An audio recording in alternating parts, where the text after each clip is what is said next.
Hello my loves and welcome back to my YouTube channel. My name is Nina and in today's video I'm going to share my everyday 1960s inspired makeup routine.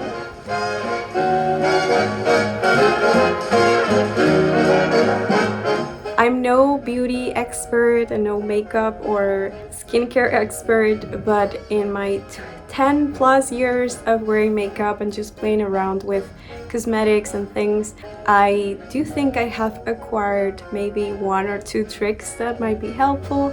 But that's why I wanted to share my makeup routine with you guys. Maybe one thing is helpful for anyone who's trying to just get into the 1960s makeup, which I think I wouldn't be capable of living without. It is so wonderful. I love how the eyes are basically the star of the makeup, and I also have designed my whole makeup routines. In true vintage fashion, I try to keep my makeup quite simple. I don't have a bunch of products. Actually, this makeup bag is like 90% of my entire makeup collection.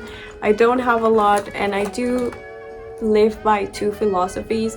One is trying to finish the product almost to the end at least, and second thing is not to buy anything new until I have reached a point where I actually need it, and that has saved me a lot of money.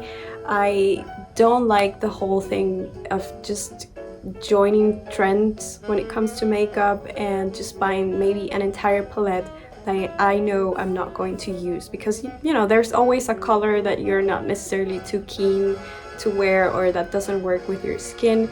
So I'm all about just, you know, getting something that you're actually going to get a lot of use from. I get along with the things that I can find, and they have worked for at least building a makeup routine that I can wear for every day, and that's what I'm going to share today. I already hydrated my face with a hydrating serum, and I also applied sunscreen, which I think are super important steps so that your face stays hydrated and so that everything sits correctly. But right now I'm going to just use some concealer on my blemishes. I do have quite a few today, and this works fantastically.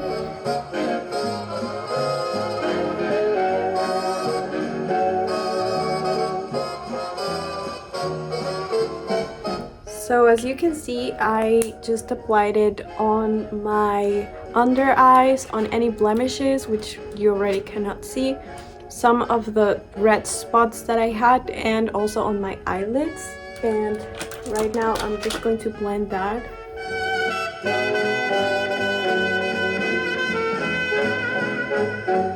The sponge does the job pretty well, but then I use a brush so that I can blend a little more naturally and so that I can, you know, check everything. I'm actually going to put some more here and also down here. So now I'm going to use some foundation. I use foundation in powder because that's what's been working for me lately, but any foundation works. I don't use this every day, but I do try to put something, especially when I'm doing like important makeup on my face.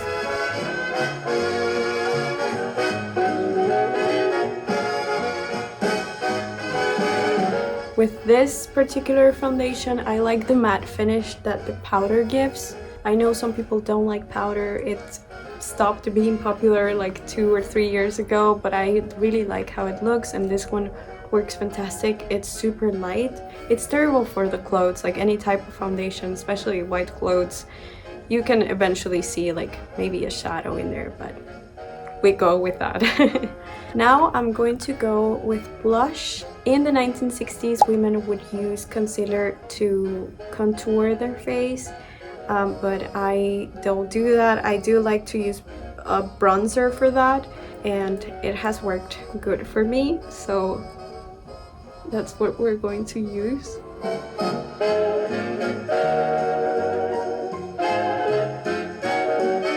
Now I'm going to go with bronzer, and I'm just going to do it in here, like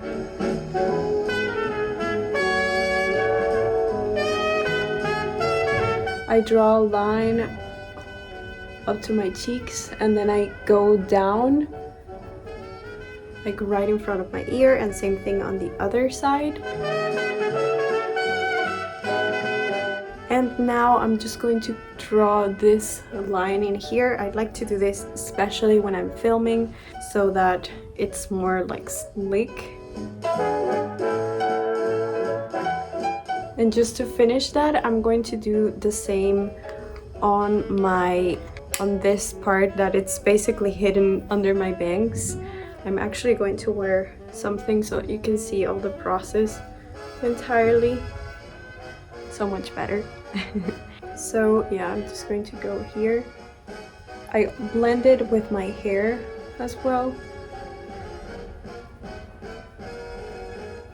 When I connect it here, that I'm setting that, I can just pull my hair back and nobody's going to notice. It makes such a difference, like putting makeup on.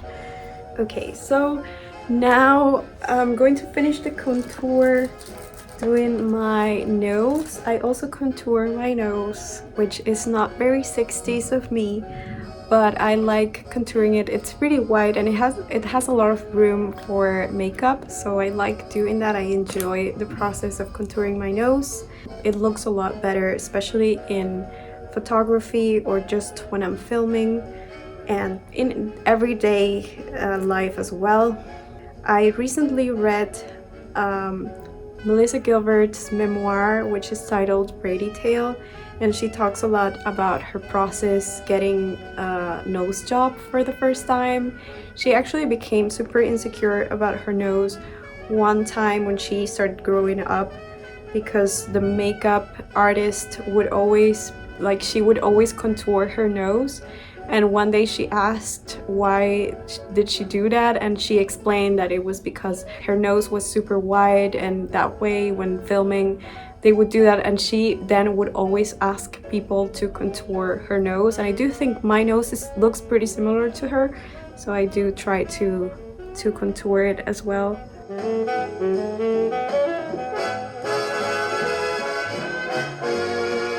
So what I do is I make like 2 lines to make like a contrasting shadow, and then I just draw a line here so that the tip is like secure on like a circle. And yeah, I create like the effect that this tip is like separated from the rest of the nose. And then I just blend it with a different brush, which I'm going to show you right away. Everyone has different nose shapes, so it depends on what you like and how you want your nose to look.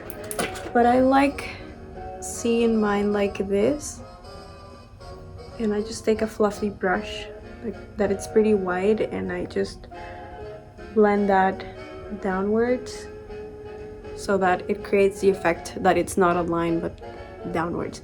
I actually started blending my nose because I took painting lessons at college, and I had to draw a bunch of people, and the nose always felt like the most difficult thing to do. And that's where I started learning, like, oh, if I paint my own nose, then it's going to look like that. That's when I understood the whole like contouring your nose, which was also popular back then, and I just can't get out of it. I don't think I will ever get a nose job, but I do like how it looks when it's with like makeup on. Now I'm going to do my brows. And what I do with my brows is that I start with some dark eyeshadow, like maybe lighter brown eyeshadow here, and then a darker one here. Both are dark because my hair color is dark. But yeah, I'm not showing you the palettes or the brands because I don't think they are available everywhere else in the world, and also they are not necessarily my favorite, so I don't want to endorse these brands.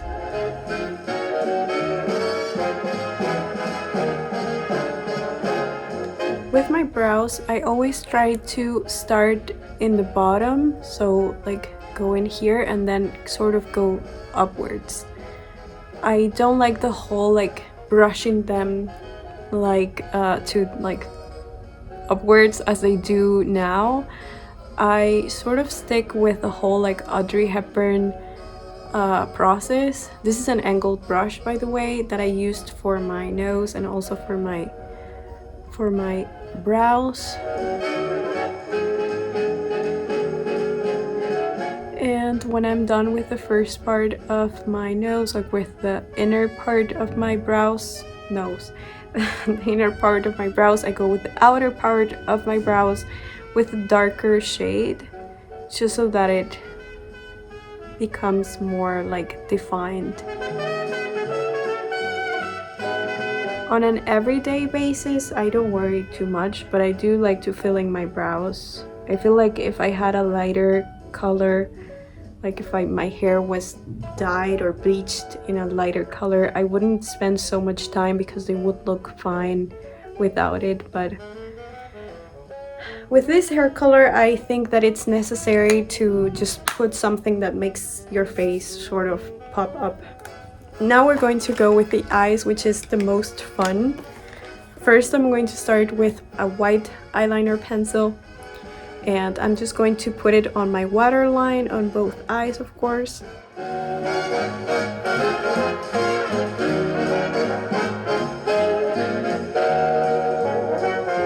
So now I'm just going to use like skin color eyeshadow. I don't go really hard. I have a white one, but it's kind of shimmery and I don't like it. So I just go with a really like skin color one, and you'll barely be able to see it, but in real life it does look different than the natural color. I just go with that to sort of fill in, and I go a little over my crease, my natural crease, so that my eye seems more open. So I don't just finish here, I finish way over my cut crease, so passing that.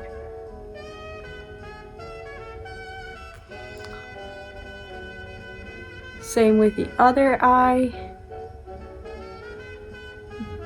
Here is where my crease finishes, but I'm just going to go over that a tiny bit.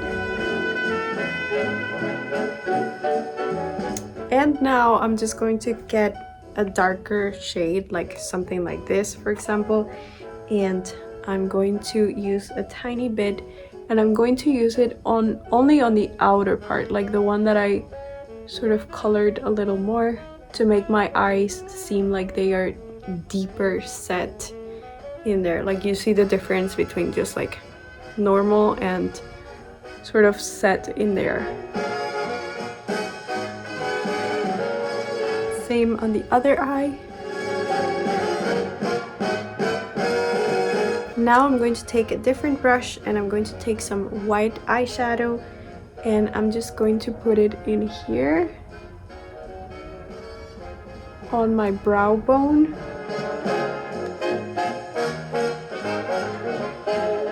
And I'm just going to blend everything.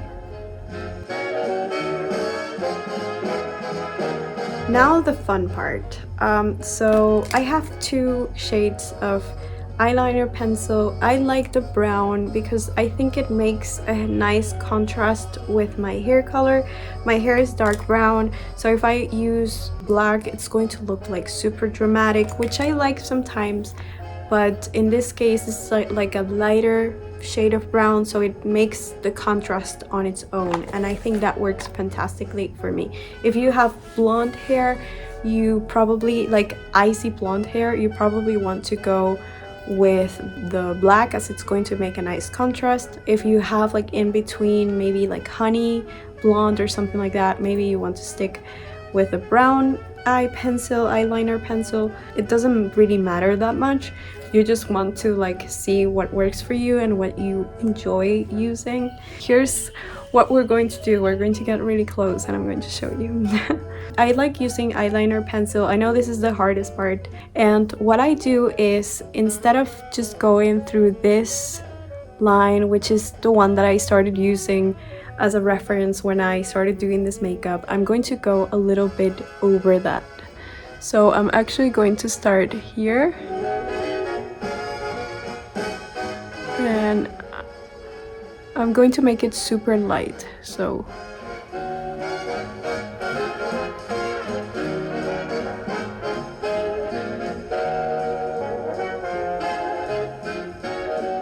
and now I'm going to just make it super long in comparison to my eye, and same on the other side. So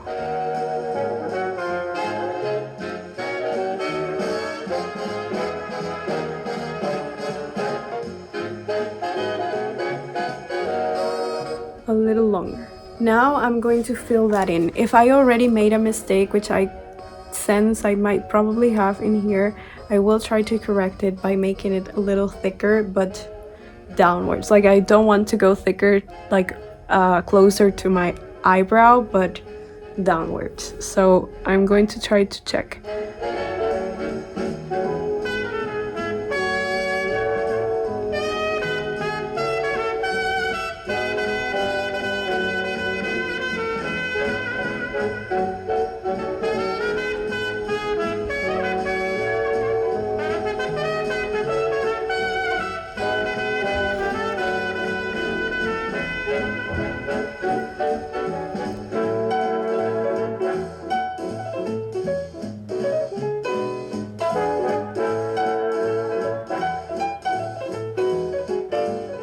Okay, so now I'm going to go with my eye, and I'm going to just make a line that sort of matches the other one.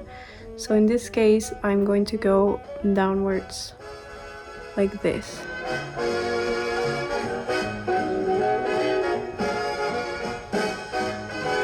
And it should be parallel to the other one, same in the other eye.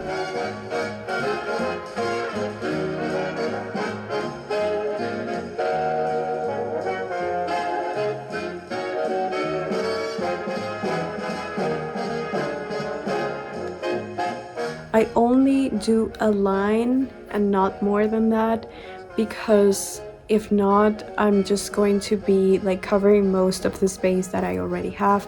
I feel like I have hooded eyes or in between eyes, so anytime I actually go and do like the eyeliner or the cat eye or things like that, they just disappear. So in this case, that's why I do the cut crease really open. And now I'm just going to do a line here. And I'm going to go really close to my eyelashes, just over them, to get the line complete from one end to the other one.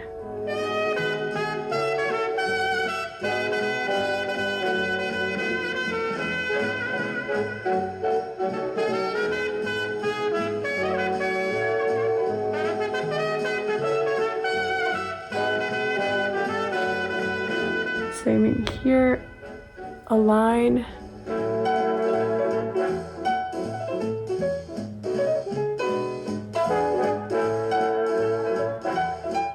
I always test it and see if, like, when I'm opening my eyes, they look weird or anything. My eye shape is different one between the other even, so I always have to check if I like the result. Now we're going to go with mascara. Now I can go back a little bit again. We're going to use this as a mirror. I always start with the lower lashes first. Why? I don't know. I just do that. I think it's easier. I have nice lower eyelashes.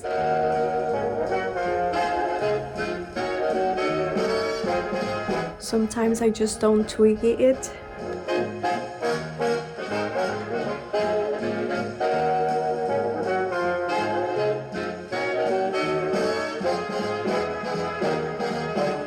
I always go like down on the lashes, and then I go like from the other side, and I think that does something so that they pop a little more even.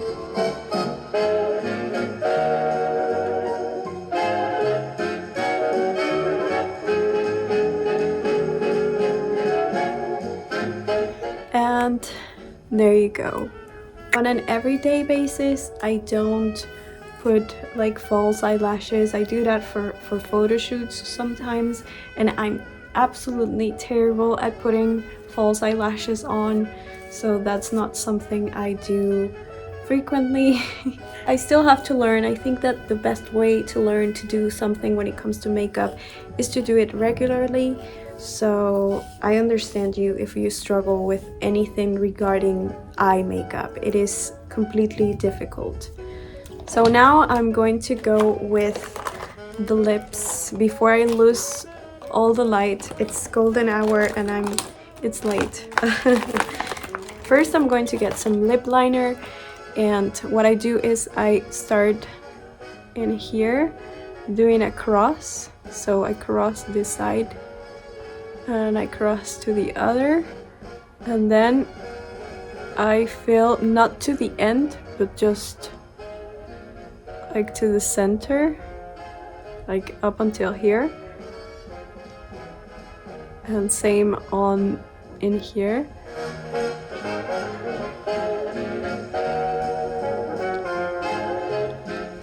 And then I just fill that in. I don't overdraw my lips because I get so freaked out by that. I don't think that looks good on me. I'm okay with my lip shape anyway. But now I'm just going to take my normal like lip shade that I wear every day, and I'm going to put that on top. And now I'm just going to do what Sharon Tate suggests, and it's to wear Vaseline on top of that. So I just take a tiny bit of Vaseline and I just put it on top. That way my lips look hydrated. That stays like that for hours. So that's a tip that I always recommend. Using Vaseline makes such a difference.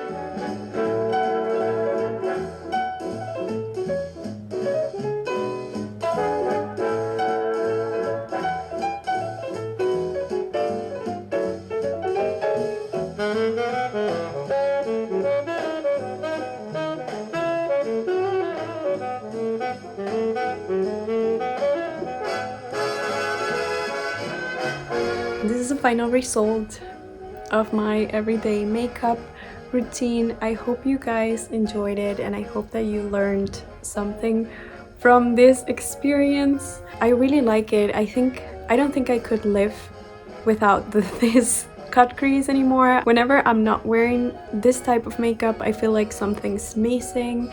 I love having the dramatic eye. Mostly like my hair gets in the way, so it's not necessarily something that people will see as dramatic, but I just love it even if I'm not wearing anything and I'm just modeling it like this. Hope this was helpful for anyone out there. I know makeup can be hard sometimes, especially when you're just starting out, but I do think it pays off. Like practicing pays off at some point, and you need to figure out what works. I did the twiggy lashes, or tried to do the twiggy lashes, for too long, I would say, and even though they look good on me, I struggled so hard that I don't think it's like an everyday thing that I can pull off. I think it's more something for a special occasion, so that goes for you if you are searching for what works in the 60s sphere of makeup. Just like practice for whatever thing works for you, and yeah, just figure what you like and what is easy to do on an everyday basis. But I hope you guys enjoyed it, and thank you so much for watching, and see you on the next one. Bye! But they sure got some cuties